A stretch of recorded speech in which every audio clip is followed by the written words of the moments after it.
네, 14명의 목숨을 앗아간 충북 청주시 5송 궁평 2 지하차도 참사. 이건 두말할 것도 없는 명백한 인재인데요. 경찰은 본격 수사에 착수를 했고 국무조정실도 감찰에 들어갔다고 하는데요.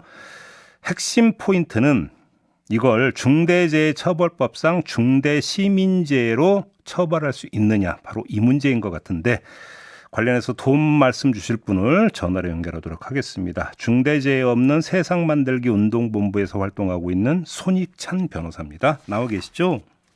네, 안녕하십니까. 안녕하세요. 일단 중대시민재해라는 개념부터 좀 간략히 정리 좀 해주시겠습니까?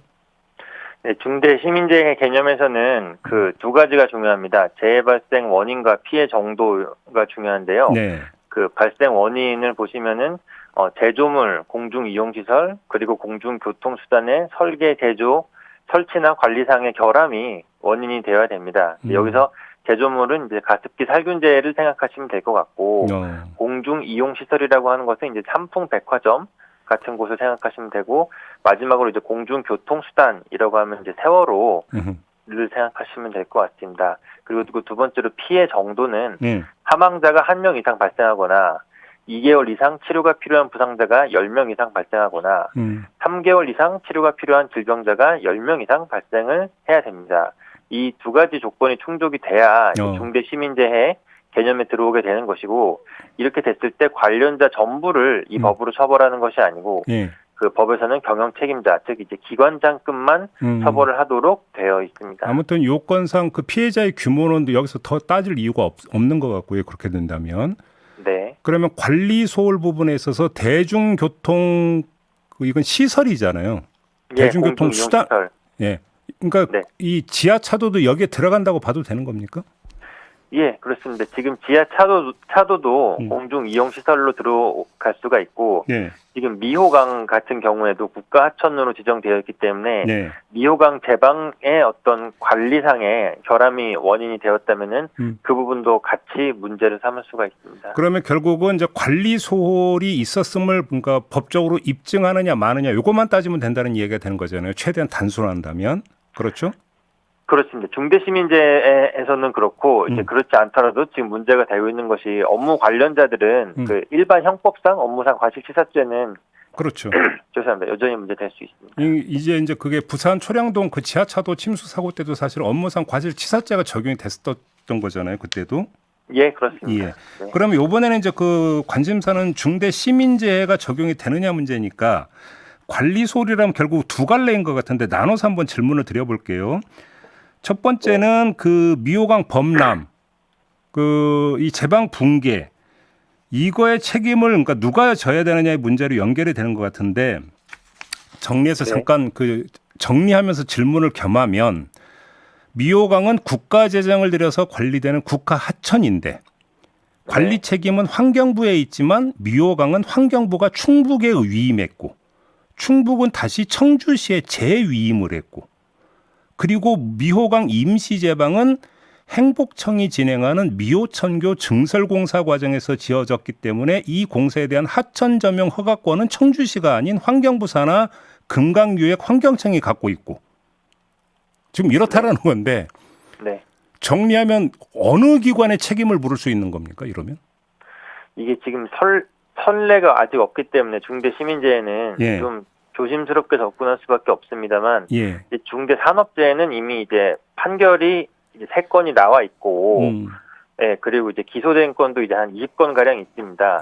그리고 이제 이 중대재해처벌법에서는 그 여러 차례 어떤 업무의 보급이나 위탁이 이루어졌어도 기본적으로 이 법에 따른 책임은 여전히 이제 원청에게 있다. 그렇게 보고 원청에 네네 그렇게 보고 있기 때문에 기본적으로 이제 어떤 관리상의 결함이나 하자가 있다고 한다면은 이것이 위탁이 됐다고 해서 그 위탁 받은 쪽이 아니고 위탁을 준 쪽에 기본적으로 책임을 묻게 되어 있습니다. 아 그래요? 그러면 지금 이 제방 붕괴의 직접적 원인이 만약에 미호천교 교량공사 때문이라고 한다면 그러면 이거의 원청은 금강유역 환경청 이렇게 봐야 되는 겁니까? 그러면? 결국에는 그 부분에 있어서는 이제 금강 근데 이제 중대재해처벌법에서는 처벌 대상을 그 중앙행정기관의 장으로 정해놓고 있습니다. 그러면 환경부 장관이 되는 겁니까, 이러면? 환경부 장관이 될 수가 있는데 예. 그것을 이제 논하기에 앞서서 일단 관리상의 결함이 있었는지 예. 먼저 이제 그것을 좀 아마 더 집중해서 수사를 할 것 같습니다. 그러니까 결국은 그 교량공사 관련해서 임시 제방을 쌓고 했던 것에서 부실이 있느냐 없느냐, 바로 이게 핵심 그럼 쟁점이 되겠네요. 그렇습니다. 예. 두 번째 문제는 교통 통제가 제대로 이루어지지 않은 거 있지 않습니까?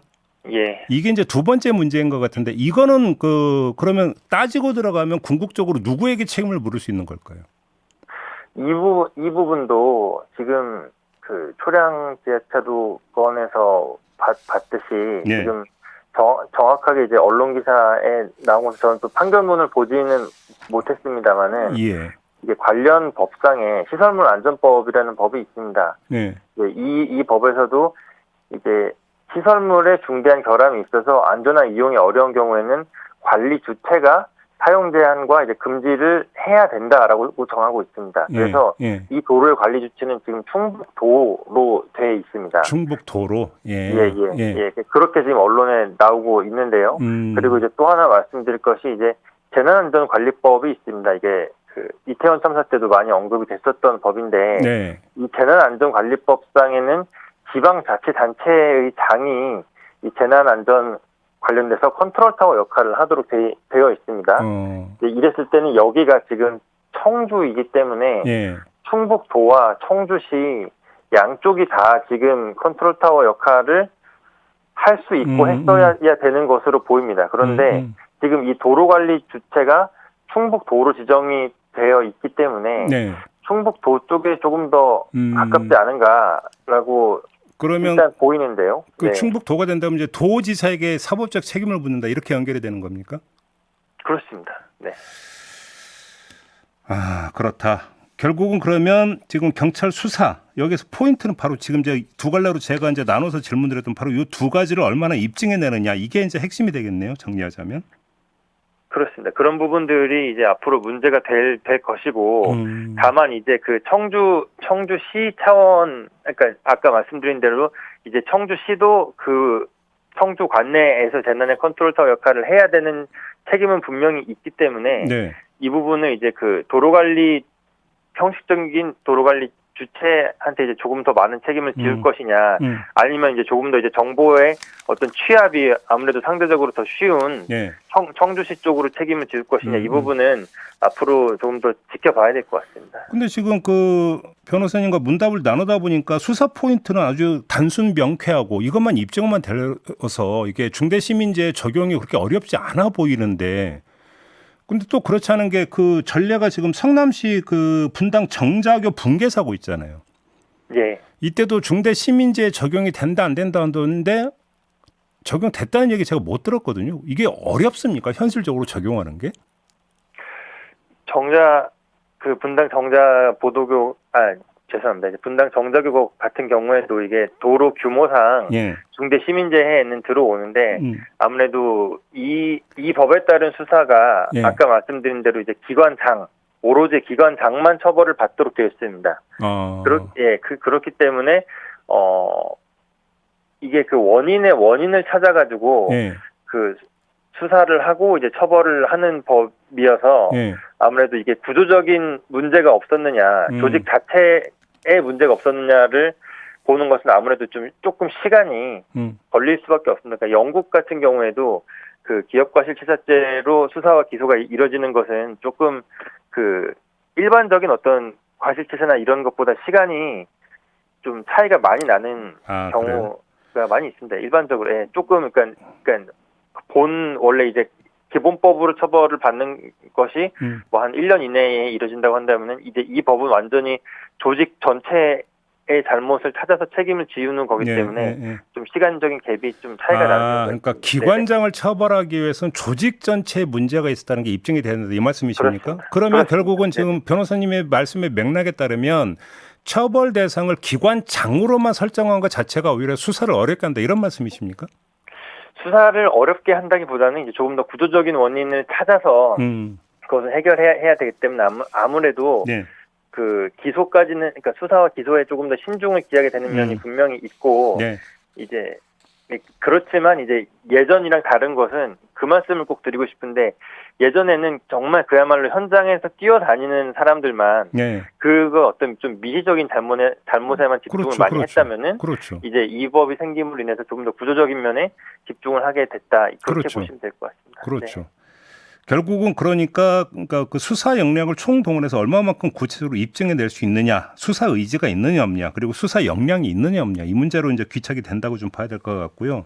혹시 지금까지 그러니까 했던 문제 말고 또 추가로 좀 그 보완해서 점검해야 될 사항이 있다면 어떤 걸까요? 지금 제가 언론 보도를 보니까 이제 유가족 분들이 수사랑 처벌이랑 별개로 이제 민관 합동 조사를 요구를 하고 계시다고 봤습니다. 청국도 관계자를 만나서 예. 이게 제 생각으로는 중립적이고 전문성이 있는 기구에서 이 음. 사고의 원인이랑 대책이 예. 도출이 돼야 좀 신뢰가 생길 수가 있고, 이 꼬리 자르기를 한다는 오해가 좀 부식될 것 같습니다. 그러니까 이런 방식으로 이제 진상 조사를 하고 대책을 이제 내놨던 것이 선례들이 충분히 있는데요. 이제 부의역 김군 사건이라든지, 예. 아니면 이제 태안하력 이제 김용균 노동자 사건에서도 이제 민관이 이제 같이 원인 조사를 하고 대책을 내놨었습니다. 그래서 이번 건에서도 그렇게 해야 이제 신뢰를 얻을 수 있지 않나 하는 의견이 민관 합동 조사도 병행돼야 된다, 이런 말씀이신 거죠? 정리하자면. 예, 수사와 별개로. 알겠습니다. 네. 자, 오늘 말씀 여기까지 듣겠습니다. 고맙습니다. 네, 감사합니다. 네, 지금까지 중대재해 없는 세상 만들기 운동본부의 손익찬 변호사였습니다.